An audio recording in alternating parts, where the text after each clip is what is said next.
চাইতে চাও? খাদিজা বলে, রাসূলুল্লাহ, আপনার কাছে আমি যা চাবো তা যদি আল্লাহর না থাকে তাহলে আল্লাহ দিবে কেমনে? সমস্ত ক্ষমতার মালিক কে? খাদিজা বলতেছে, রাসূলুল্লাহ, আপনার কাছে যা চাবো তা যদি আল্লাহর না থাকে তাহলে আল্লাহ কেমনে দিবে? রাসূল বলে, খাদিজা, আল্লাহর নাই এই কথা বলা যাবে না।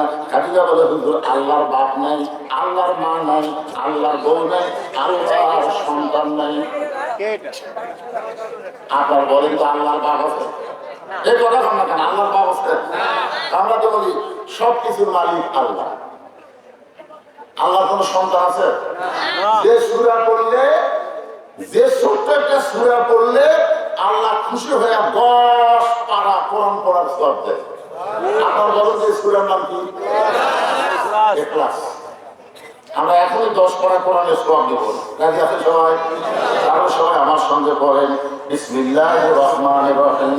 কুল হুয়াল্লাহু আহাদ, আল্লাহুস সামাদ, লাম ইয়ালিদ ওয়া লাম ইউলাদ ওয়া লাম ইয়াকুল লাহু কুফুয়ান আহাদ। রাসূল বলে, খাদিজা, আপনি আমার কাছে কি চাবেন যেটা আল্লাহ দিবার পারবে না? খাদিজা বললেন, হুজুর, আমার এক নম্বর চাওয়া হলো, আপনি 3.5 বছর গায়ে হীরার মধ্যে সাধনা করেছেন। ওই সাধনা করার সময় আল্লাহ তাআলা প্রথম কোরআনের 5টা আয়াত আপনার উপর নাযিল করেছে। সর্বপ্রথম কোরআনের 5টা আয়াত নবীর উপর নাযিল হয়েছে, আর ওই নাযিলটা হয়েছে ওই গাড়ি হীরার ভিতরে। ওগো আল্লাহর নবী, ওই গাড়ি হীরা থেকে আপনি চলে আসার পরে যে জুব্বা পরা অবস্থায় আল্লাহর কোরআন আপনার উপর নাযিল হয়েছিল, আমি খাদিজা খেয়াল করে দেখলাম ওই জুব্বাটা খুলে আপনি যত্ন করে রাইখা দিয়েছেন। ওই জুব্বার কোনদিন আপনি পরেন নাই। আমার এক নম্বর চাওয়া হলো, আমি খাদিজা যখন মরে যাব, ওই গাড়ি হীরার ব্যবহৃত জুব্বাটা দিয়ে আমাকে কাফনের কাপড় দিয়া দিলে। ওগো আল্লাহর নবী, আমার 2 নম্বর চাওয়া হলো, আপনার পবিত্র হাত দিয়া, আপনার পবিত্র হাত দিয়া আমাকে অন্ধকার কবরে নামায় দিবেন। আমার 3 নম্বর চাওয়া হলো, কবরের মাটিতে সবাই যখন চলে যাবে এমন সময় 2টা ফেরেশতা আল্লাহ কবরে পাঠিয়ে দিবে। কবরের মাটিতে সবাই যখন চলে আসবে এমন সময় 2টা ফেরেশতা কিন্তু আমাদের সকলের কবরে আসবে। এই 2টা ফেরেশতার নাম হলো, জোরে কোন? আপনার বলুন, ঈমান গ্রহণ করার পরে কেউ যদি বলে আমার দয়াল বাবার দরবারেতে কেউ ফিরে না খালি হাতে, আপনার বলেন যে ঈমান আছে? ঈমান আছে? এই তো একটা ভক্তার নাম হলো তাহিরি। জোরে বলেন, নাম কি? এই তাহিরের ওয়াজত করে শুনবেন, দয়াল বাবা, কেবলা বাবা, এই বাবা, এই বাবা, এই বাবা, এদিকে বাবা বাবা করতেছে আর অসংখ্য। আপনারা বলেন, আপনারা কি জানেন একদিন গভীর রাত্রে মক্কার লোকেরা আমাদের নবীকে আক্রমণ করেছিল? নবী গভীর রাত্রে মক্কা ছেড়ে মদিনায় হিজরত করেছিল। এটা আপনারা জানেন? হিজরতের ঘটনা অত্যন্ত করুণ কষ্টের ঘটনা। আপনারা এটাও আজকে শুনে নেন, নবুয়ত পাওয়ার পরে নবী মক্কায় ছিলেন 13 বছর। ধরে বলেন কয় বছর? 13 বছরে মুসলমানের সংখ্যা হয়েছে মাত্র 320 জন। 13 বছরে মুসলমানের সংখ্যা কত? 320 জন। হিজরত করে মদিনায় যাওয়ার পরে মাত্র 8 বছরে, কয় বছর? 8 বছর পরে মক্কা বিজয়ের সময় মুসলমানের সংখ্যা হলো 10,000। এখন আপনাদের কাছে আমার প্রশ্ন হলো, 13 বছরে 320 জন আর 8 বছরে 10,000, কারণ কি? জানি না কারণ কি? জানিলে হ্যাঁ, এটা আমাদের নবীর উম্মত হিসাবে জানা দরকার। তো মক্কা যখন বিজয় হয়ে গেল, বিজয় হওয়ার পরে হযরত ওমরের নেতৃত্বে একদল সাহাবী বিজয় মিছিল করবে। দলে দল কি মিছিল? বিজয় মিছিল। আমাদের বাংলাদেশের বিজয় মিছিল কোন মাসে হয়? ডিসেম্বর মাসে। বলে কোন মাসে? 16 ডিসেম্বর বিজয় দিবস, আর 26শে মার্চ হলো স্বাধীনতা দিবস, আর 21শে ফেব্রুয়ারি হলো ভাষা দিবস। খুব খেয়াল করেন, দিবসের দাম আছে না নাই? এখন মক্কা বিজয় হয়ে গেলে হযরত উমরের নেতৃত্বে একদল সাহাবী যখন বিজয় মিছিল করবেন, এমন সময় আল্লাহ তাআলা একটা সূরা নাযিল করলেন নবীর উপরে। এই সূরাটার নাম হলো সূরা নসর। এইদিকে তাকান, এইদিকে তাকান, বর্ষার দিকে তাকান, কোন দিকে তাকান, কোন দিকে তাকান। ইযা জাআ নাসরুল্লাহি ওয়াল ফাth ওয়া রাআইতান নাসা ইয়াদখুলুনা ফী দীনিল্লাহি আফওয়াজা ফাসাব্বিহ বিহামদি রাব্বিকা ওয়াস্তাগফির ইন্নাহু কানা তাওওয়াবা। আল্লাহু আকবার। নবীর উপর একটা আল্লাহ সূরা নাযিল করলেন, নাম হলো নসর। নাম কি? নসর। আল্লাহ পাক নবীকে জানাই দিলেন, ওগো নবী, আজকে যারা বিজয় মিছিল করার জন্য চেষ্টা করতেছে, মক্কা বিজয় হওয়ার কারণে যারা আনন্দ উৎসব করার চেষ্টা করতেছে, তাদেরকে বলেন বিজয় কোন মানুষের দ্বারা হয় না, বিজয় হয় আল্লাহর সাহায্য। আপনারা বলেন তো, বিজয় কার সাহায্য? কথা বলেন, আল্লাহর সাহায্য। আমরা বাংলাদেশে কি কোরআনের পরাজয় চাই না বিজয় চাই? বিজয় চাই। এত হাতে ধরে কি করছিস বাবা? মোবাইল আছে নাকি? কমেন্ট করে আমার মোবাইল নাই, একটু ঢুকেছি। ছোট ছোট বাচ্চাদের হাতে এখন মোবাইল দেওয়া, বুঝতেছেন না? আমার বর্তমান সরকার নাকি অনলাইনে ক্লাস করাবে। জি, খুব খুশি।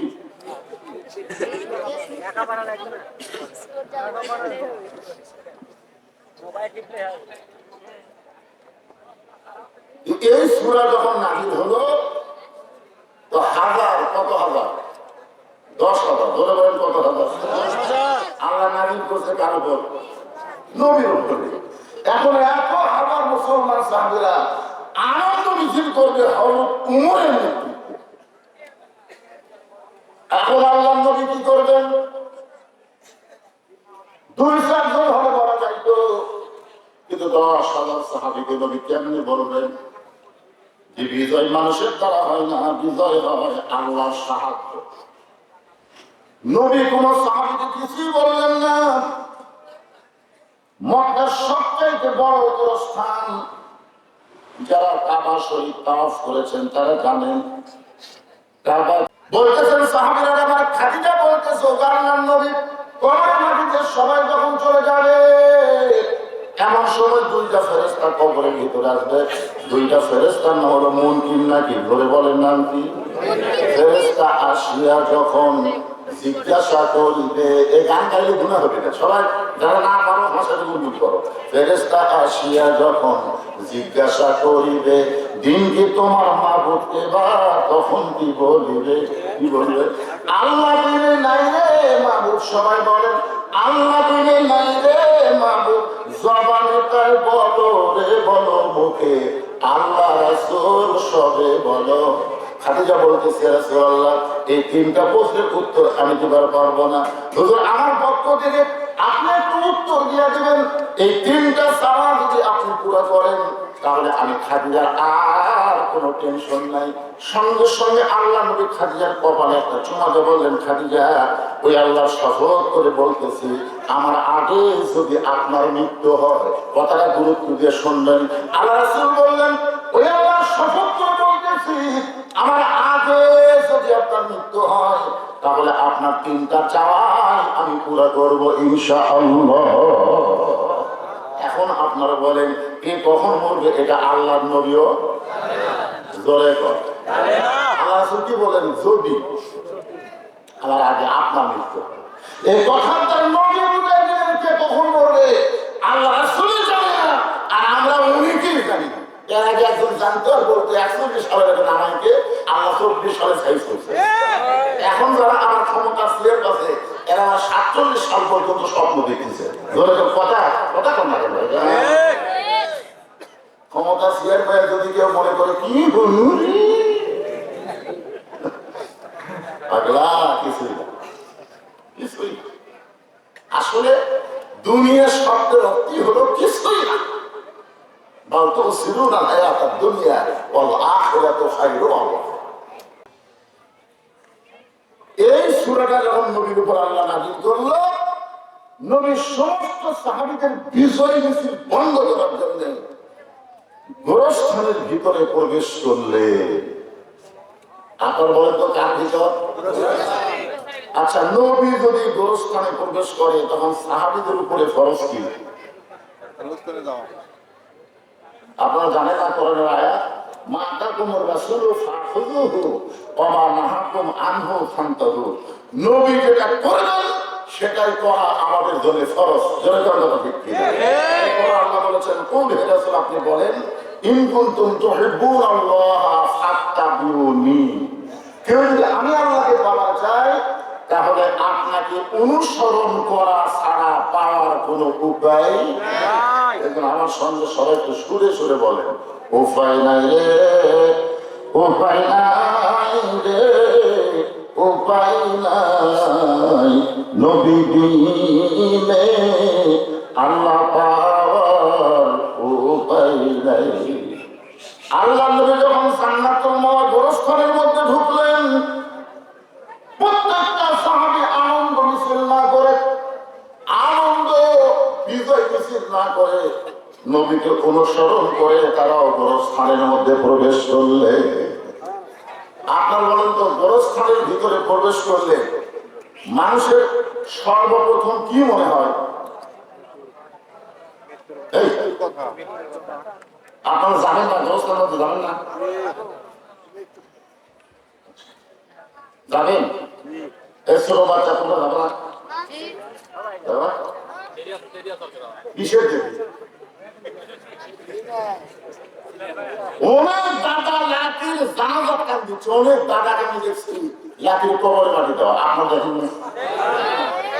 তাহলে বুড়ে আগে বলবি, এরা পরে বলবি, এই কথা কোন ধরে কথা?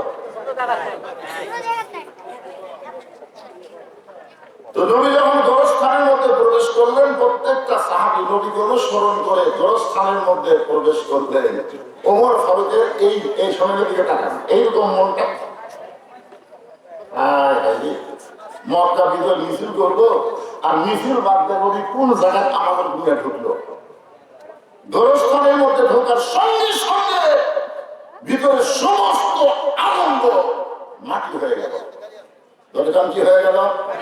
মাটি হয়ে গেল। যারা বিবেক বানলো, যারা বুদ্ধি বানলো, তাদের আনন্দ মাটি হবে। আর যাকে বুদ্ধি নেয় তারা গোরস্থানের মধ্যে যাও দুনিয়ার গল্প করে কথা করে। আপনারা কি গোরস্থানের মধ্যে যাও দুনিয়ার গল্প করেন না? বলতেছেন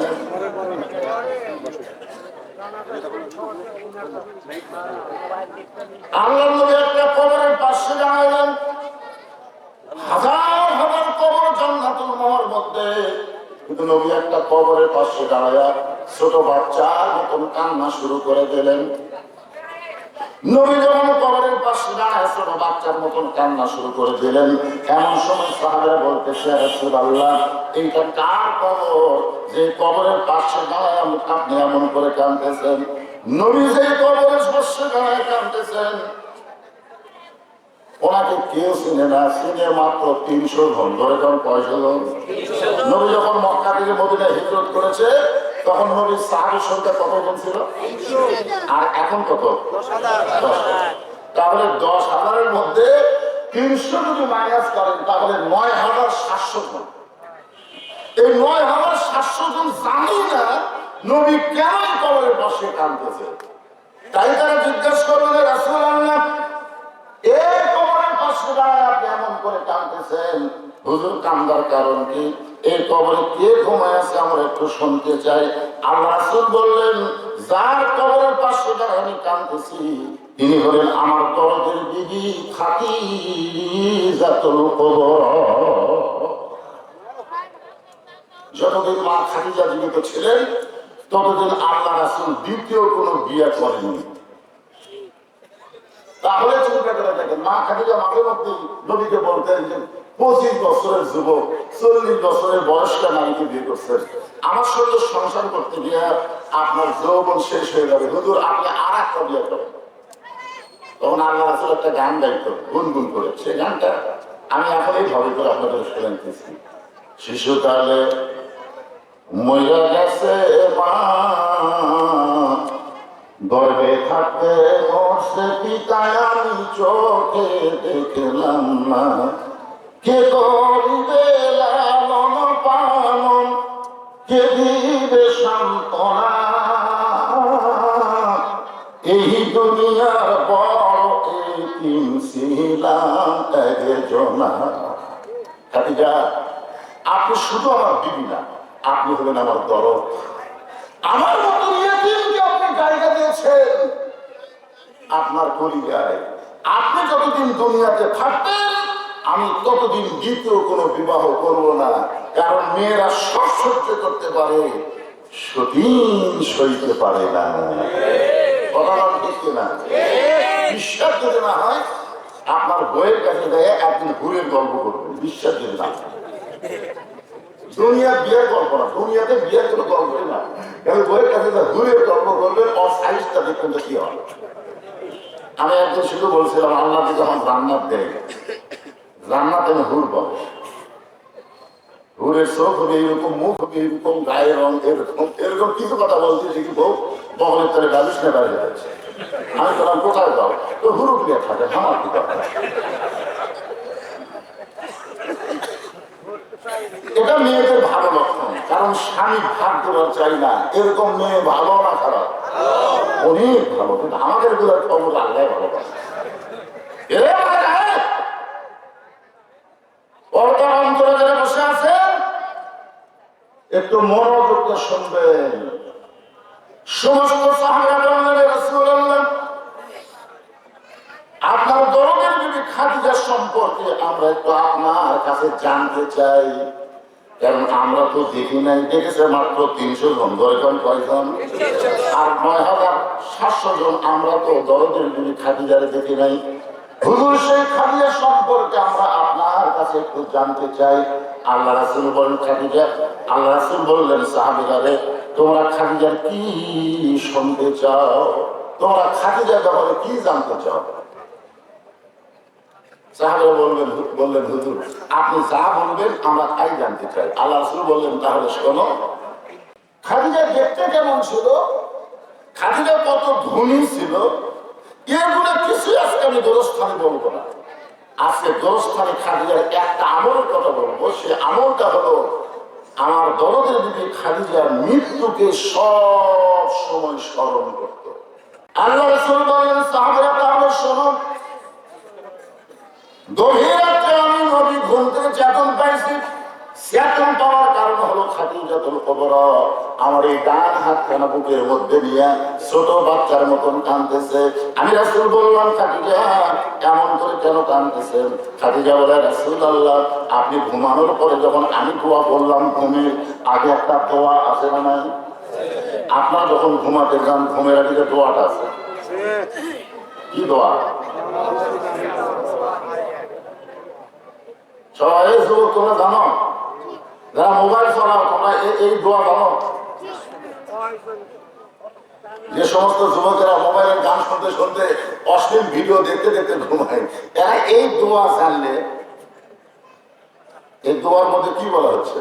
আল্লাহুম্মা বিইসমিকা আমুতু আমুতু ওয়া আহইয়া, আমি ঘুমের ভিতরে মরে যাচ্ছি, যতক্ষণ পর্যন্ত আমি চেতন পাবো না, যতক্ষণ আল্লাহ আমাকে চেতন না করে। ঠিক কিনা? ঘুম যাওয়ার মালিককে, চেতন করার মালিককে। ঘুমানোর পরে যদি চেতন না পান,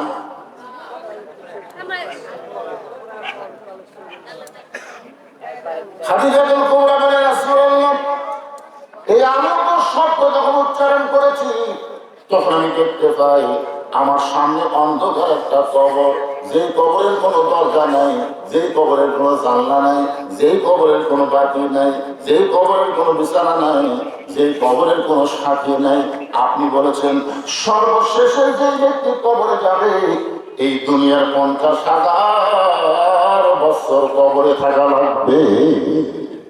সর্বশেষে যে ব্যক্তি কবরে যাবে কত বছর? এই দুনিয়ার 50,000 বছর তাকে কবরে থাকতে হবে। আমি খাদিজা অন্ধকার কবরে কেমনে থাকবো? এই কবরের চিন্তায় আমার চোখে ঘুম ধরে না, আমার চোখটা দরদর করে পানি পড়তেছে। সঙ্গে সঙ্গে আল্লাহর নবী খাদিজার কপালে একটা চুমা দিয়ে বললেন, খাদিজা ওই আল্লাহর শপথ করে বলতেছি, ঈমান গ্রহণ করার পরে আপনি আল্লাহর সঙ্গে যে সম্পর্ক গড়ে তুলেছেন, আল্লাহ আপনার কবরকে জান্নাত বানায়া দিবে। আল্লাহ ধরে কবর যদি জান্নাত হয় তাহলে 50,000 কি আর 1 লক্ষ কি? চিন্তা করেন, কবর যদি জান্নাতি হয়ে যাবে তাহলে আমাদের 50,000 আর 1 লক্ষের কোন টেনশন আছে? আল্লাহ রাসূল বললেন, খাদিজা ঈমান গ্রহণ করার পরে আপনি আল্লাহর সঙ্গে যে সম্পর্ক গড়ে তুলেছেন, আল্লাহ আপনার কবরকে জান্নাত বানিয়ে দিবে। এখান থেকে আপনারা কি বুঝলেন? ঈমান গ্রহণ করার পরে আল্লাহর সঙ্গে কি করা লাগবে? আল্লাহর সাথে কি যে সম্পর্ক করবেন?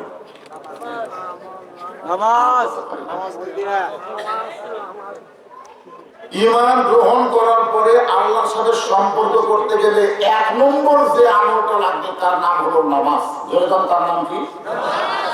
আল্লাহ রাসূল বললেন, খাদিজা ঈমান গ্রহণ করার পরে আপনি আল্লাহর সঙ্গে যে সম্পর্ক গড়ে তুলেছেন, আল্লাহ তার কবরকে জান্নাত বানায় দিবে। সঙ্গে সঙ্গে খাদিজা নবীর হাতটা বুকের মধ্যে নিয়ে আরো জোরে জোরে কান্না শুরু করে দিলেন। রাসূল বলেন, খাদিজা আপনার কবরকে আল্লাহ জান্নাত বানায় দিবে, এরপরেও আপনি কেন কাঁদেন? খাদিজা বলে, রাসূলুল্লাহ আপনার কাছে যদি কিছু চাই আপনি কি আমারে দিবেন না? সঙ্গে সঙ্গে নবী বললেন, নাউযুবিল্লাহ নাউযুবিল্লাহ নাউযুবিল্লাহ। নবী 3 বার বললেন নাউযুবিল্লাহ। খাদিজা বলে, রাসূলুল্লাহ আমি আপনার কাছে কিছু চাই। এইটা শুনে আপনি 3 বার নাউযুবিল্লাহ বললেন। রাসূল বলে, খাদিজা ঈমান গ্রহণ করার পরে আল্লাহ ছাড়া আর কারো কাছে চাওয়া জায়েজ নাই। আপনার বলুন, ঈমান গ্রহণ করার পরে কেউ যদি বলে আমার দয়াল বাবার দরবারেতে কেউ ফিরে না খালি হাতে, আপনার বলেন যে ঈমান আছে? ঈমান আছে। এই তো একটা বক্তার নাম হলো তাহিরি। জোরে বলেন নাম কি? এই তাহিরের ওয়াজ করে শুনবেন, দয়াল বাবা, কেবলা বাবা, এই বাবা, এই বাবা, এই বাবা, এদিকে বাবা বাবা করতেছে আর অসংখ্য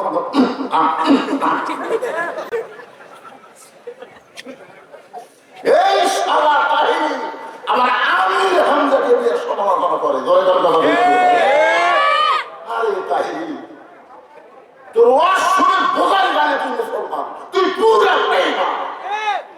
আল্লাহর জিকিরের মধ্যে কোনো বাবা কাবা চলবে না। জোরে জোরে কথা পুরা জিকির হলো সবচেয়ে বড় ইবাদত। আল্লাহ বলেছেন, ইয়াকা না'বুদু ওয়া ইয়াকা নাস্তাঈন। একমাত্র গোলামি করতে হবে কার? ইবাদত করতে হবে কার? আল্লাহ। চাইতে হবে কার কাছে? আল্লাহ। তুমি যে বলতে চাও দয়াল বাবার দরবারে যে কেউ ফিরে না খালি না,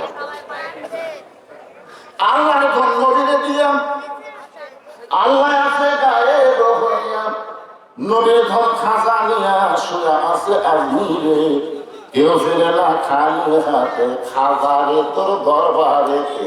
আপনারা বলেন তো এটা শিরক না তাওহীদ? জোরে বলেন। রাসূল বলে, খাদিজা আল্লাহ ছাড়া নবীর কাছেও কিছু চাওয়া জায়েজ নাই, তুমি আমার কাছে কি চাইতে চাও? খাদিজা বলে, রাসূলুল্লাহ আপনার কাছে আমি যা চাবো তা যদি আল্লাহর না থাকে তাহলে আল্লাহ দিবে কেমনে? সমস্ত ক্ষমতার মালিক কে? খাদিজা বলতেছে, রাসূলুল্লাহ আপনার কাছে যা চাবো তা যদি আল্লাহর না থাকে তাহলে আল্লাহ কেমনে দিবে? রাসূল বলে খাদিজা আল্লাহর নাই এই কথা বলা যাবে না। খাদিজা বলে হুজুর আল্লাহর বাপ নাই, আল্লাহর মা নাই, আল্লাহর বউ নাই, আল্লাহর সন্তান নাই। আপনার বলেন তো আল্লাহর বাপ আছে? এই কথা বল না কেন, আল্লাহর বাপ আছে? আমরা তো বলি সব কিছুর মালিক আল্লাহ। আল্লাহর কোন সন্তান আছে? যে সূরা পড়লে, যে ছোট্ট একটা সূরা পড়লে আল্লাহ খুশি হয়ে 10 পারা কোরআন পড়ার সওয়াব দেয়। আপনার বলেন যে সূরার নাম কি? ইখলাস। আমরা এখনই 10 পারা কোরআনের সওয়াব দেব। রাজি আছেন সবাই? আরো সবাই আমার সঙ্গে পড়েন বিসমিল্লাহির রহমানির রহিম। কুল হুয়াল্লাহু আহাদ আল্লাহুস সামাদ লাম ইয়ালিদ ওয়া লাম ইউলাদ ওয়া লাম ইয়াকুল লাহু কুফুয়ান আহাদ। রাসূল বলে খাদিজা আপনি আমার কাছে কি চাবেন যেটা আল্লাহ দিবার পারবে না?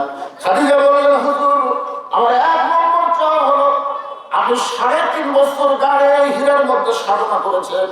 ওই সাধনা করার সময় আল্লাহ তাআলা প্রথম কোরআনের 5টা আয়াত আপনার উপর নাযিল করেছে। সর্বপ্রথম কোরআনের 5টা আয়াত নবীর উপর নাযিল হয়েছে, আর ওই নাযিলটা হয়েছে ওই গাড়ি হীরার ভিতরে। ওগো আল্লাহর নবী ওই গাড়ি হীরাতে আপনি চলে আসার পরে যে জুব্বা পরা অবস্থায় আল্লাহর কোরআন আপনার উপর নাযিল হয়েছিল, আমি খাদিজা খেয়াল করে দেখলাম ওই জুব্বাটা খুলে আপনি যত্ন করে রাইখা দিয়েছেন। ওই জুব্বার কোনদিন আপনি পরেন নাই। আমার এক নম্বর চাওয়া হলো আমি খাদিজা যখন মরে যাব ওই গাড়ি হীরার ব্যবহৃত জুব্বাটা দিয়া আমাকে কাফনের কাপড় দিয়া দিলে। আমার 2 নম্বর চাওয়া হলো আপনার পবিত্র হাত দিয়া, আপনার পবিত্র হাত দিয়া আমাকে অন্ধকার কবরে নামায় দিবেন। আমার 3 নম্বর চাওয়া হলো কবরের মাটিতে সবাই যখন চলে যাবে এমন সময় 2টা ফেরেশতা আল্লাহ কবরে পাঠায় দিবে।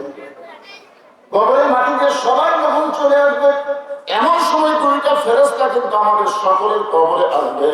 এই 2টা ফেরেশতার নাম হলো জোরে কোন বলতেছেন সাহাবীরা আমার খাদিজা বলতেছে ও আল্লাহর নবী কবরের মাটিতে সবাই যখন চলে যাবে এমন সময় 2টা ফেরেশতা কবরের ভিতরে আসবে। 2টা ফেরেশতার নাম হলো মুনকির নাকির। ধরে বলেন নাম কি? ফেরেশতা আসিয়া যখন জিজ্ঞাসা করিবে, এই গান গাইলে গুনাহ হবে না, সবাই যারা না পারো ভাষাতে গুনগুন করো। ফেরেশতা আসিয়া যখন জিজ্ঞাসা করিবে দিন কি তোমার মাবুদ কেবা, তখন কি বলিবে? কি বলবে? আল্লাহ দিলে নাই রে মাবুদ। সবাই বলেন আল্লাহ দিলে নাই রে মাবুদ। জবানে তাই বলো রে বলো মুখে আল্লাহ রাসূল সবে বলো। খাদিজা বলতেছে রাসূলুল্লাহ এই 3টা প্রশ্নের উত্তর আমি দিবার পারবো না। হুজুর আমার পক্ষ থেকে আপনি একটু উত্তর দিয়ে দিবেন। এই 3টা চাওয়া যদি আপনি পুরো করেন তাহলে আমি খাদিজার আর কোনো টেনশন নাই। সঙ্গে সঙ্গে আল্লাহ নবী খাদিজার কপালে একটা চুমা দিয়ে বললেন খাদিজা ওই আল্লাহর শপথ করে বলতেছি আমার আগে যদি আপনার মৃত্যু হয়, কথাটা গুরুত্ব দিয়ে শুনবেন। আল্লাহ রাসূল বললেন ওই আল্লাহর শপথ করে বলতেছি আমার আগে যদি আপনার মৃত্যু হয় তাহলে আপনার 3টা চাওয়াই আমি পুরো করবো ইনশাআল্লাহ। এখন আপনারা বলেন কে কখন মরবে? এটা আল্লাহর নবীও জোরে কর। আল্লাহ রাসূল কি বলেন? যদি আমার আগে আপনার মৃত্যু হয়। এই কথাটা নবী বুঝাই দিলেন কে কখন মরবে আল্লাহ রাসূলই জানে না, আর আমরা অনেকেই জানি না। এর আগে একজন জানতো আর বলতো 41 সালের এখন আমাকে আল্লাহ 24 সালে সাইজ করছে। এখন যারা আমার ক্ষমতা ফিরে কাছে এরা 47 সাল পর্যন্ত স্বপ্ন দেখতেছে। ধরে তো কথা কথা কম না কেন? ক্ষমতা শেয়ার করে যদি কেউ মনে করে কি বলুন পাগলা, কিছুই না, কিছুই। আসলে দুনিয়ার শব্দের অর্থই হলো কিছুই না। বলতো ছিল না দুনিয়া আখিরাতু খায়রু আল্লাহ।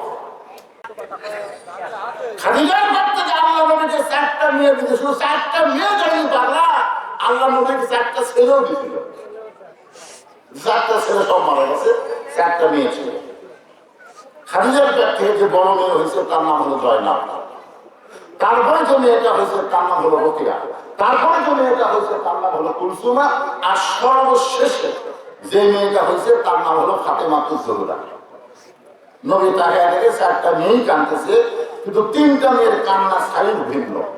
তাদের চোখ দিয়ে পানি পড়তেছে আর মুখ দিয়ে শব্দ বের হচ্ছে, মানে কান্নার সাথে শব্দ। এরকম কান্না আমি মাসুক দেখে দেখলে আমার মা মইরা গেছে, কোথায় গেলে মা পাবো বইলা দেও না আল্লাহ রে, এই আমার মা মইরা গেছে। কান্দে না ভাই?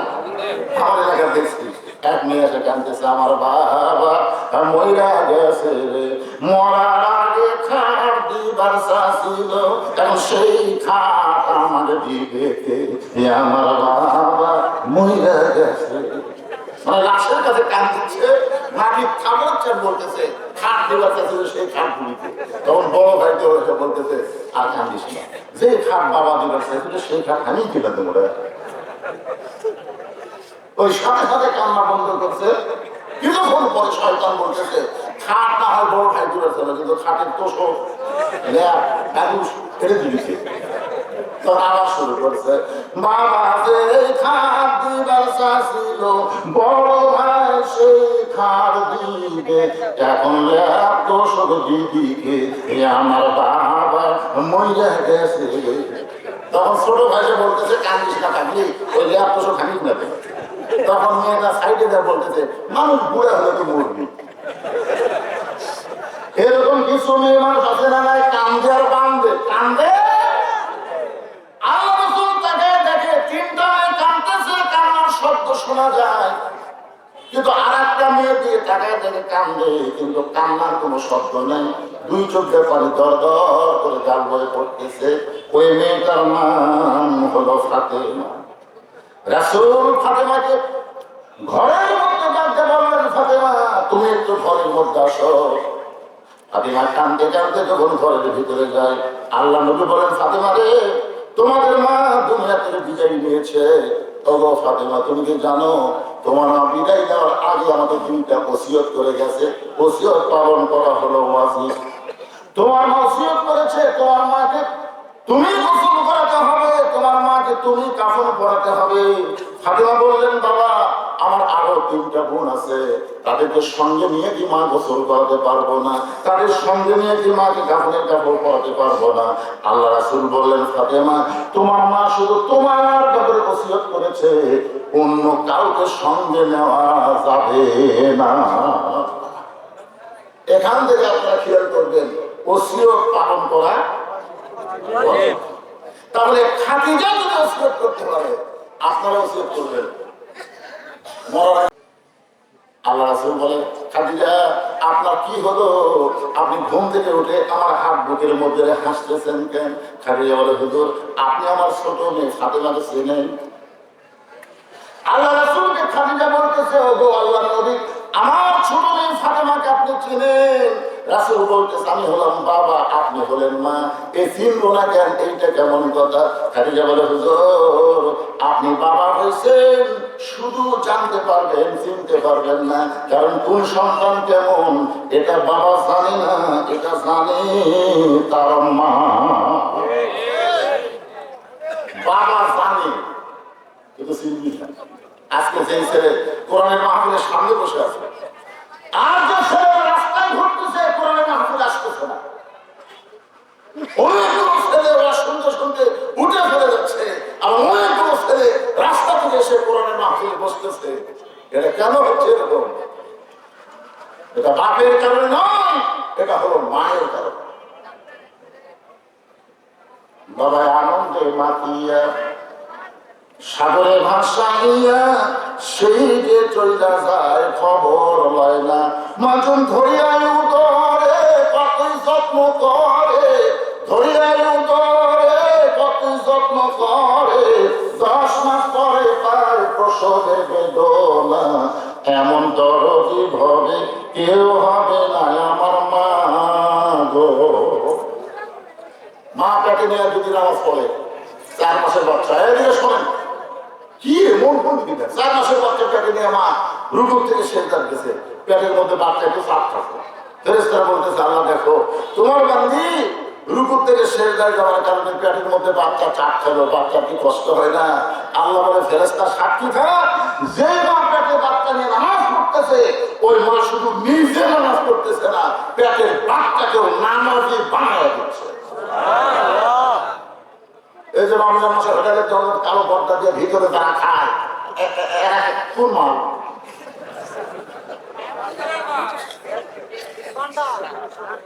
আমাকে ছেলে বলে, হুজুর 11 মাস পর খিদা লাগে না, রোজার মাসে এতই খিদা লাগে। আমি বললাম, তোর মা বাচ্চা কোথায় আছে? তোমার কথা তোর মা কেমন পাগল, যা ওই মায়ের কাছে গিয়ে বলতেছে, মা আচ্ছা 11 মাস আমার খিদা কম, রোজার মাসে এত খিদা কেন?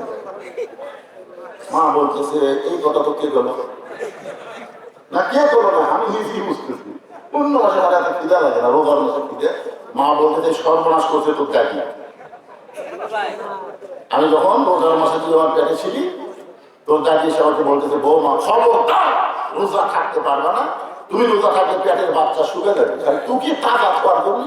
আমি রোজার মধ্যে খাচ্ছি রে, আমিও খাইছি, তুই পেটের মধ্যে খাওয়া শুরু আছে। এই জন্য মা যদি ভালো হয়, পেটের বাচ্চা আল্লাহর ওলি হয়।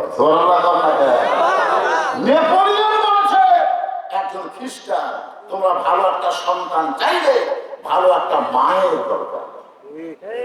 আজকে আমাদের সেই মায়েরা মাথা চুল বেঁচে খায়, মাথা ঠিক থাকে, মরার পরে 5 কাপড় দেওয়া লাগে, মাথায় একটা কাপড় দেয়, আর সেই মাথার চুল বেঁচে দেয় কি বেঁচে খায়। আমার মায়েরা যারা পর্দার অন্তরে একটু মনোযোগ দিয়ে শোনেন, আল্লাহ রাসূল বলেন, ফাতেমা শোনো, তোমার মা আমাকে বলতেছে, আল্লাহর নবী, ওই রুকিয়া, ওই জয়নাব যখন আমার পেটের মধ্যে ছিল তখন আমার পেটটা আস্তে আস্তে বড় হয়েছিল। একটু খেয়াল করে শোনেন, এক সময় জয়নাব যখন প্রসব হলো, আমার প্রসব ব্যথা হলো, ওই রুকিয়া যখন আমার পেটে ছিল, খাদিজা নবীকে বলতেছে, আমার পেটটা বড় হয়েছিল, পেটে এক সময় ওজন হয়েছিল। রুকিয়া যখন জন্মগ্রহণ করলো, আমার তখন প্রসব ব্যথা হলো, আমার রক্ত ঝরলো। কোন সময় তখন আমার পেটের মধ্যে ছিল, আমার পেটটা উঁচু হয়েছিল, পেটের ওজন হয়েছিল। এই কুলসুমা যখন দুনিয়াতে ভূমিষ্ঠ হবে, আমি খাদিজার কষ্ট হলো, রক্ত ঝরলো। আল্লাহর শপথ করে বলতেছি, ওই ফাতেমা যখন আমার পেটের মধ্যে ছিল, আমার পেট এক সময় বড় হইল, কিন্তু পেটের মধ্যে কোনো ওজন বুঝতে পারলাম না।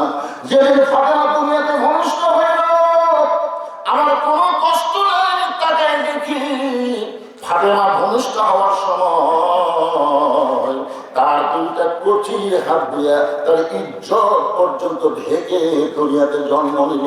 আমি মা খাদিজা হইলেও ফাতেমার ইজ্জতটাও কোনোদিন দেখতে পারি নাই। সেদিন থেকে বুঝতে পেরেছি, এই ফাতেমা সাধারণ কোনো সন্তান নয়। আমি দুনিয়া থেকে বিদায় নেওয়ার পরে ফাতেমা যেন আমাকে কাফনের কাপড় পরায় দেয়, ফাতেমা যেন আমাকে গোসল করায় দেয়। আল্লাহ নবী বলেন, ফাতেমা এই মুহূর্তে তোমার 1 নম্বর দায়িত্ব হলো তোমার মাকে তুমি একা একা গোসল করায় দাও। নবীর কথা মতো ফাতেমা খাদিজাকে একা একা গোসল করানোর পরে আল্লাহ নবীর সামনে বলে, বাবা মাকে তো গোসল করাই দিলাম, এখন মাকে কাপড়ে কাপড় পরাতে হবে।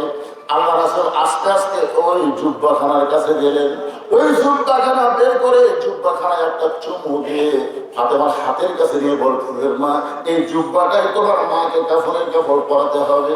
ফাতেমা ছোট বাচ্চার মতন কান্দে, শুধু কান্দার কান্দে। রাসূল বলে, ফাতেমা কান্দো কেন? বলে, কান্দার কারণ হলো আমি মায়ের মুখে সবসময় গল্প শুনেছি। আমার মা বলেছে, তোমার বাবা যখন রাখাল ছিল আমার অধীনে, তখন আমি মক্কার সব চাইতে ধনবতী রমণী ছিলাম। ওগো ফাতেমা, আমি তোমার বাবা রাখালকে আমার স্বামী বানায়া আমার সমস্ত সম্পদ তাকে দিয়ে তাকে মক্কার সব চাইতে ধনী বানিয়ে দিছি।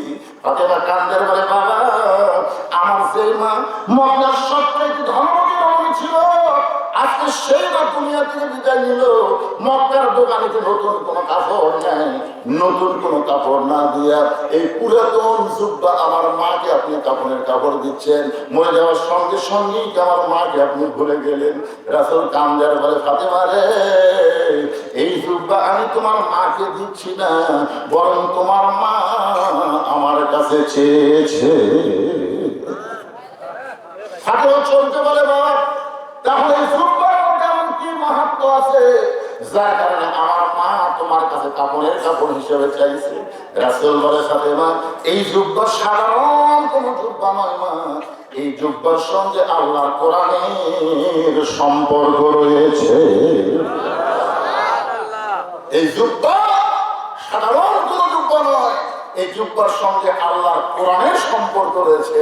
এখন আপনাদের কাছে আমি জানতে চাই, চিন্তা করে দেখে ফাতেমার হাতে জুব্বা, রাসূল বলতেছেন এই জুব্বা সাধারণ কোন জুব্বা নয়, এই জুব্বা পরা অবস্থায় ফেরেশতা জিবরাইল গাড়ি হিরায় আমার কাছে এসেছে।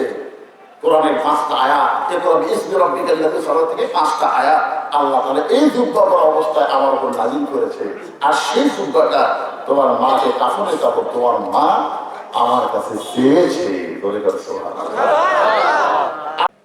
ধানের কথা শুনে লাভ দেওয়া যায় না। একবার আল্লাহ রাসূল বলে, ওসমান ওসমান আল্লাহ তোমাকে কত সম্পদ দিয়েছে তুমি হিসাব জানো? ওসমান তুমি বললেন, ইয়া রাসূলুল্লাহ একটা হিসাব তো অবশ্যই আছে। বলে, কি হিসাব? বলে, আল্লাহ আমাকে যত সম্পদ দান করেছে সেই সম্পদগুলো রাখতে যে গুদাম লাগে, এই গুদামের তালা দিয়ে ওই তালার সোনালি চাবি টানতে একটা উট হিমশিম খান।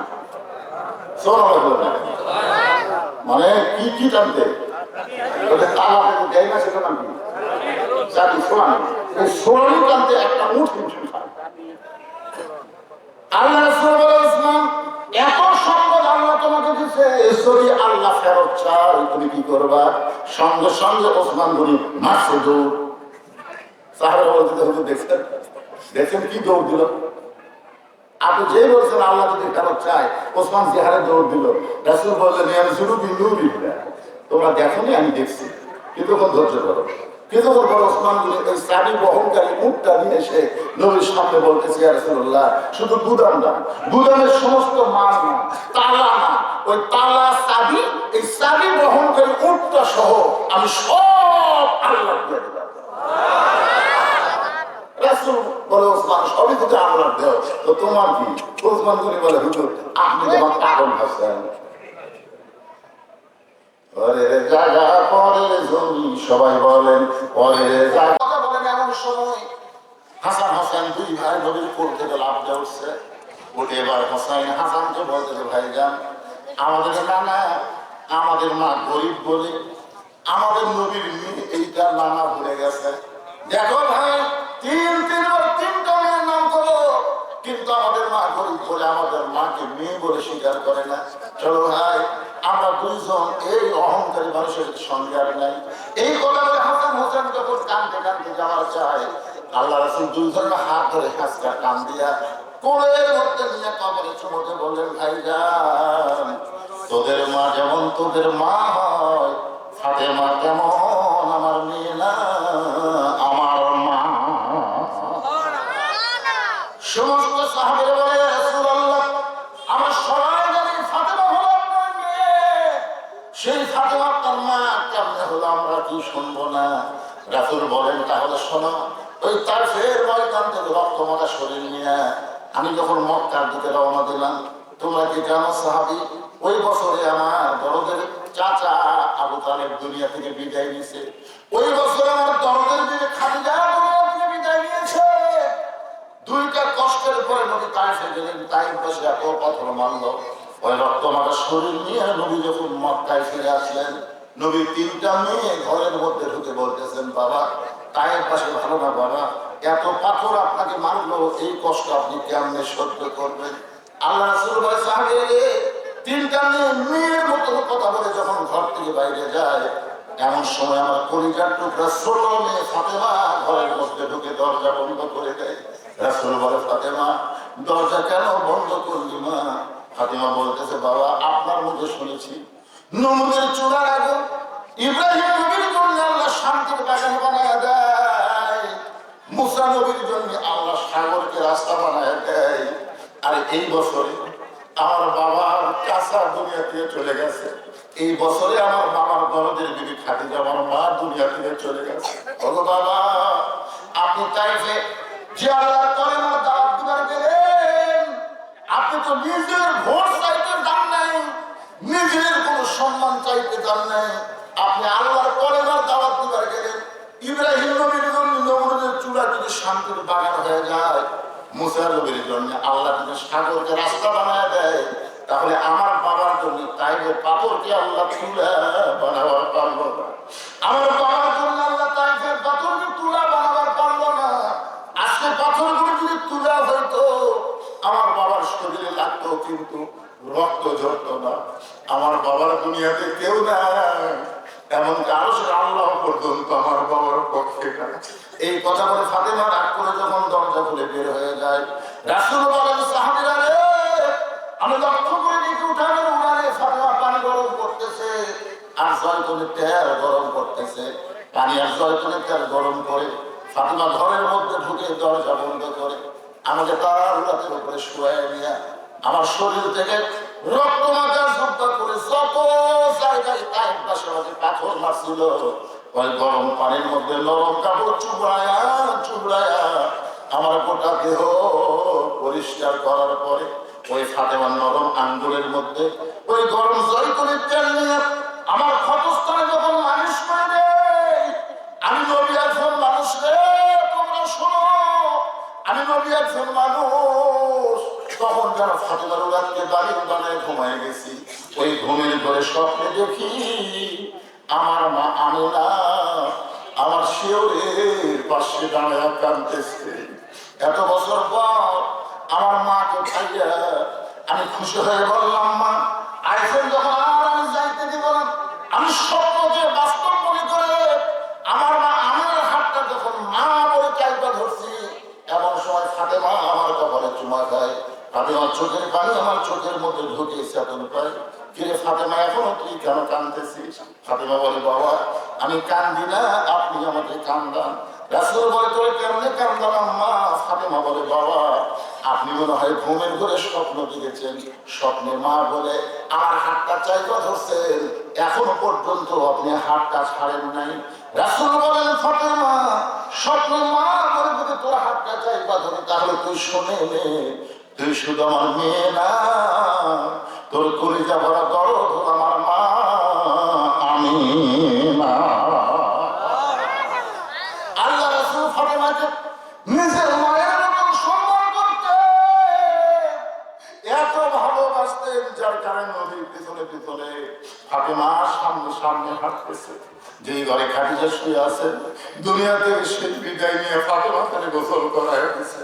ওই ঘরের মধ্যে ফাতেমা যুদ্ধ নিয়ে যে মাত্র ঢুকলো, সঙ্গে সঙ্গে আল্লাহ নবী দরজা খানা বন্ধ করে দিয়েছে।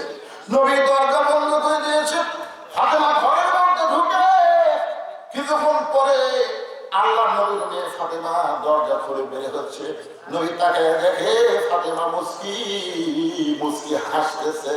ফাতেমার মুখের হাসি দেখে নবী চমকে দিয়ে বললেন, ফাতেমা তোমার মাকে তুমি কাপড়ের কাপড় পরাতে গেলে, কিন্তু কাপড় পরানোর পরে তুমি দরজা হাসি মুখে কেন করলে? ফাতেমা বলতেছে, বাবা আমি কাঁদতে কাঁদতে ঢুকেছি, এটাও আপনি জানেন, আমি হাসতে হাসতে দরজা খুললাম, এটাও আপনার জানার কথা। রাসূল বলে, ফাতেমা তুমি কাঁদতে কাঁদতে চুপ বানিয়ে ঢুকেছো আমি জানি, কারণ মেয়ে তার মাকে কাপড়ের কাপড় পরাবে অবশ্যই কাঁদবে। তুমি কাঁদতে কাঁদতে ঢুকেছো আমি জানি মা, কিন্তু হাসতে হাসতে দরজা খুলেছো এটা আমি জানি না। এখান থেকে প্রমাণ হয়ে গেল আমাদের নবী গায়েবের খবর জানে না। ধরে বলেন, গায়েবের খবর আমাদের নবী জানে না। আল্লাহ কোরআনে বলেছেন, মা ইয়ানতিকু আনিল হাওয়া ইন হুয়া ইল্লা ওয়াহুয়ুন ইউহা। আল্লাহ জানাইলে নবী জানে, আল্লাহ না জানাইলে নবী জানে না। নবীর একটা হাদিস আছে, আল্লাহ রাসূল বলেছেন, আমি যা জানি তোমরা তা জানো না, আমিও জানি না যতক্ষণ আল্লাহ না জানে। এই হাদিস দ্বারা বোঝা গেল গায়েবের মালিককে। আরো জোরে অনেক ভণ্ডরা বলে আমাদের বাবাও নাকি গায়েব জানে। এরকম বাবার দল বাংলাদেশ আসলে কথা বন্ধ হয়ে যাবে। বাবা গায়েব জানে, বাবা গায়েব জানে না, চোখ বন্ধ করে থাকে। এই ভণ্ড ভণ্ড। আল্লাহ কোরআন যেদিন বাংলাদেশে বিজয় হবে, বাংলা মুসলমান সব কিছু বাদ দিয়ে আল্লাহ কোরআনকে যখন গ্রহণ করবে, তখন ভণ্ডদের আস্তানা বাংলার জমিনে থাকবে না। এই জন্য শয়তানেরা ইসলামী আন্দোলনের বিরুদ্ধে কথা বলে, ইসলামী আন্দোলনের বিরুদ্ধে কথা বলে। আজকে এই কোরআনের মাহফিলে বসে আমরা সবাই কিন্তু হাত তুলছি, মনে আছে আপনাদের? কোরআনের দাম দামে যদি আমরা দামি হবার চাই তাহলে আল্লাহ কোরআনের সাথে সম্পর্ক রাখার দরকার আছে না? এটা আপনারা সবাই স্বীকার করতে দিয়ে হাত তুলে। আল্লাহ রাসূল বললেন, ফাতেমা হাসতে হাসতে দরজা খুললে কেন? এটা আমি নবীও জানি না। ফাতেমা বলতেছে, বাবা এতদিন ধরে আমি বুঝতাম আপনি ভিতরেও জানেন বাইরেও জানেন, কিন্তু আজকে বুঝতে পারলাম আপনি ভিতরের খবর জানেন। আমি হাসতে হাসতে দরজা করলাম কেন? এটাকে আপনি শুনতে চান? রাসূল বলে, শুনবো না মানে? তুমি কাঁদতে কাঁদতে কাপড়ের কাপড় নিয়ে ঢুকলে আর হাসতে হাসতে দরজা করলে, কি জন্য হাসতে হাসতে দরজা করলে? এটা আমি নবী শুনবার চাই। ফাতেমা বললেন, বাবা তাহলে আপনি হলেন শ্রোতা, আমি হলাম বক্তা। আপনি বসেন। আল্লাহ রাসূল কি বললেন? আপনি বসেন। নবী বসে বললেন। ফাতেমা হাসতে হাসতে দরজা কেন খুললো এটা শোনার জন্য নবী বসে থাকবে। তো নবী যদি বসে থাকে আপনারা কারা কারা উঠবেন? ফাতেমা বলতেছেন, বাবা আপনার জুব্বাখানা যখন আমি আমার মাকে পড়াবার যাই, আমি যখন আমার মাকে পড়াবার যাই, গুরুত্বপূর্ণ কথা তোমার মনে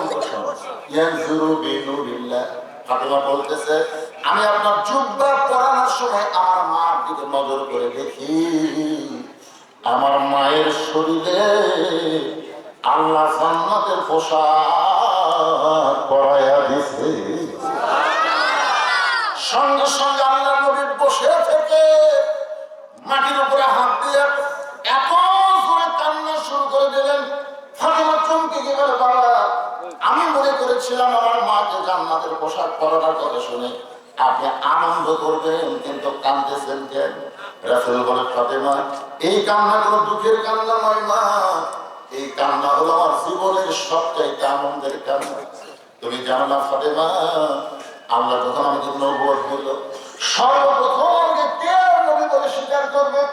আমি যখন নানা রকম চিন্তার মধ্যে ছিলাম, ও ফাতেমা তুমি শুনে খুশি হবে, সর্বপ্রথম যিনি আমাকে নবী বলে স্বীকার করেছে তিনি হলেন তোমার মা, আমার বিবি খাদিজাতুল কুবরা। সর্বপ্রথম বউ হইয়া নবী বলে স্বীকার করা, এটা কি চারটিখানের কথা?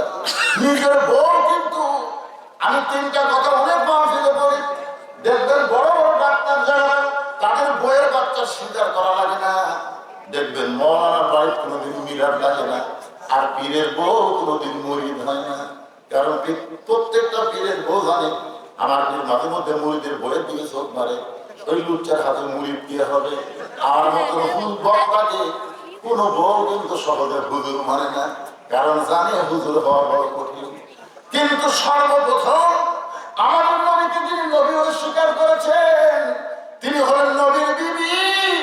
এই কারণে আমার নবীর বাহিরেও যেমন ভিতরেও তেমন আল্লাহ বলেছেন, লাকাদ কানা লাকুম ফি রাসূলিল্লাহি উসওয়াতুন হাসানাহ। সফলতা যদি পাবার চাও তাহলে অন্য কাউকে নয়, নবীকেই তোমাদের আদর্শ হিসাবে গ্রহণ করে না। কোন হুজুর চলবে না, কোন পীর চলবে না, আদর্শ গ্রহণ করতে হবে আল্লাহর নবী। ধরে বলেন কে? নিজের হাতে নবী খাদিজাকে কবরের মধ্যে নামায় দিলেন।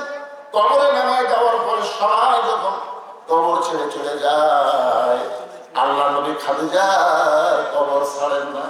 ঘন্টার পর ঘন্টা হয়ে গেল, কবরে মুনকির নাকির আসতেছে না। একসময় আল্লাহ ডাক করে, হাবিব সবাই খাদিজার কবরে মাটি দিয়ে চলে গেল, আপনি কেন খাদিজার কবর ছাড়েন না? রাসূল বলে, আল্লাহ আপনি সবই জানেন, জানার পরও যখন শুনতে চান তাহলে শোনেন। আমার খাদিজার কবরকে আপনি মুনকির নাকির পাঠাবেন না।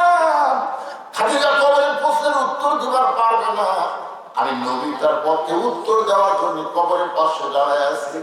আল্লাহ বলে, হাবিব আজকে আপনি শুনে নেন, আপনি শুধু খাদিজাকে ভালোবাসেন তা কিন্তু না, আমি আল্লাহ খাদিজাকে ভালোবাসি। নবী বলেন, আল্লাহ আপনি আমার দরদের নবী খাদিজাকে কেন ভালোবাসেন? এই দুনিয়াতে কবরকে স্মরণ করে, দুনিয়ার জীবনে কবরকে স্মরণ করে ইন্না লিল্লাহি ওয়া ইন্না ইলাইহি রাজিউন। কোন বনের পাখি তুমি, আয়নারে কোন বনে, আবার কোন বনেতে যাইতে হবে পড়ছে নাকি মনে। এই দুনিয়াতে কবরকে স্মরণ করে চোখের পানি বের করে যারা কান্দে, আমি আল্লাহ তাদের জন্য কবরের প্রশ্ন সহজ করে দিই। আর যারা নামাজি, বলেছেন কোন নামাজি ব্যক্তি যদি নামাজ পড়া অবস্থায় দুনিয়া থেকে বিদায় নেই, মনে করেন জোহর নামাজ পড়ছে আসর আগে মারা গেছে, আসর নামাজ পড়ছে মাগরিবের আগে মারা গেছে, ফজর নামাজ পড়ছে জোহর আগে মারা গেছে, অর্থাৎ নামাজ পড়ার পরে সে মারা গেছে। অসুস্থ হওয়া সেটা ভিন্ন কথা, কিন্তু নামাজ পড়ার পরে আর এক নামাজ আসর আগে মারা গেছে, ওই ব্যক্তিকে যখন কবরে রাখা হয়, কবরে রাখার পরে মন্ত্রী নাকি এসে প্রথম প্রশ্ন করে মান রব্বুকা, তোমার রবকে। এই প্রশ্ন যেই করে তখন নামাজ খারাপ, নামাজ কাকে রব সম্পর্কে প্রশ্ন করতে হবে, তখন বলতে যে ব্যক্তি কবরে ঘুম পাড়তেছে চেতন পায় না কেন দেখি, তখন নামাজ বলতে পারলা আমি হলাম ওই ব্যক্তির নামাজ। তুমি যাকে রব সম্পর্কে প্রশ্ন করতেছ তুমি জানো এই ব্যক্তি প্রতিদিন কয় ওয়াক্ত নামাজ পড়ছে? তাহলে এক বছরে কত ওয়াক্ত? এই বাচ্চা 70 বছর, 70 বছর দৈনিক 5 ওয়াক্ত করে হলে 70 বছরে কত ওয়াক্ত নামাজ পড়ছে হিসাব দেয়।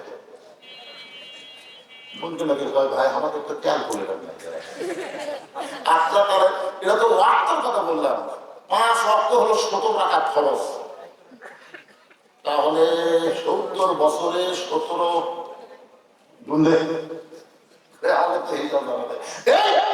খালি ফরজ না সুন্নত করছে না করছে কি মসজিদের যাই আর কাম কি শোন মন্ত্রী নাকি বলতে স্যার কাজে হলো নিয়ত বান্দার পরে আলহামদুলিল্লাহ রব্বিল আলহামদুলিল্লাহ রব্বিল কি প্রশ্ন করতেছো মান রব্বুকা। নামাজের নিয়ত বান্দার পরে কি পড়ছে আলহামদুলিল্লাহ রব্বিল আলামিন। রুকু যা বলছে সুবহানাল্লাহ আযীম, সেজদা বলছে সুবহানাল্লাহ আলা। এতবার রব রব রব রব করে আসে কেবল কবর ঘুম আসছে আবার রব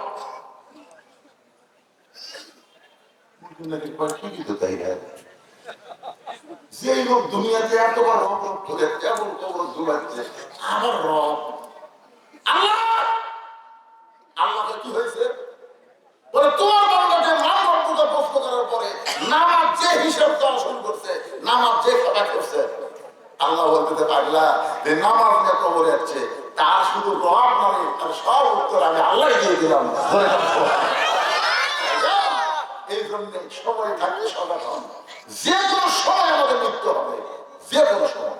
ইন্না সালাতা তানহা আনিল ফাহশাই ওয়াল মুনকার, নামাজই বলে মানুষকে যাবতীয় খারাপি এবং ফাহিশা কাজ থেকে হেফাজত করতে। জোরে কথা বলতে আমাদের ভাগ্য ভালো, বর্তমান বাংলাদেশের প্রধানমন্ত্রী উনি একজন নামাজি, উনি কি কথা হয় না তারেক জিয়াদের নামাজি, এ ব্যাপারে সন্দেহ আছে আপনাদের? খুব ভালো নামাজি, উনি খুব ভালো নামাজি, কিন্তু উনি খালি একলা তো ভালো নামাজি হলে হবে না। এই জন্য সংসদে নামাজ কায়েমের বিল উত্থাপন করা লাগবে। ধরে কারণ কথা ঠিক কিনা? আমরা হিসাব করে দেখছি তো ভাই, আরাফার ময়দানে বহুবার গেছি তো, আরাফার ময়দানে গেছি ওই জিয়া সাজারাতুল জিয়া আপনার জিয়া গাছ তো দেখাচ্ছি, জিয়া গাছ দেখাচ্ছি তো নিজে সে গাছের তলে বসে বাতাস খাচ্ছি। বিশ্বাস করেন ওই নিমের গাছে যখন বাতাস লাগে ওই বাতাসটা যখন হাজিদের গায়ে লাগে ওই বাতাস মনে হচ্ছে না দুনিয়ার কোনো বাতাস, মনে হয় আল্লাহ জান্নাত থেকে বাতাস সাপ্লাই করে। এমন একটা জায়গা যে জায়গায় কোনো পাপিও যদি মনে করে যে আমি পাপ আছে তাহলে তার গুনাহ হবে, ওই জায়গায় যাওয়া মাত্রই আল্লাহ তার জীবনের সব গুনাহ মাফ করে দেয়। সেই জায়গায় গাছ লাগাইছে কে? শুধু গাছ লাগাইনি, দুনিয়া থেকে যখন বিদায় নিল চিটাগাঙ্গে